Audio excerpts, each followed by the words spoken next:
Well, speaking of having to apologize, I was very clear a couple of weeks ago when I said Big Game Lane had left the Ole Miss building and that there was no such thing as Big Game Lane, and he could not win the big game, especially against Alabama, which we still are very clear about that that's the case. But even in games against ranked opponents, he couldn't seem to pull it off. He had a losing record. Well, apparently what Big Game Lane needed was for Big Game Judkins to show up, and he did. Because not only did everything we talked about needing to happen for them to win the Alabama game happened in this LSU game. The rushing attack opened up. It opened up passing lanes. Jackson Dart looked like a freaking NFL first rounder. I mean, just throwing it all over the field, running all over the field.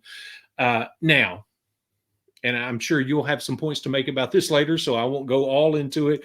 But I think some of that has more to say about LSU's defense, maybe, than all of a sudden LSU or Ole Miss is this offensive juggernaut that nobody can ever stop.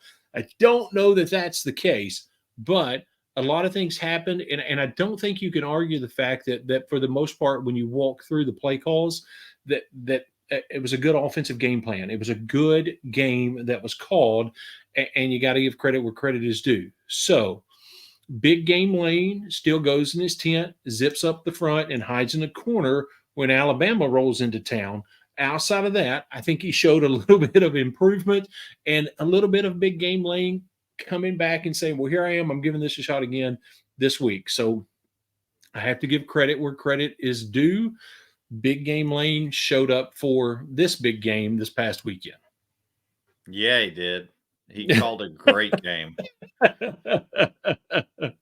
to my team's detriment.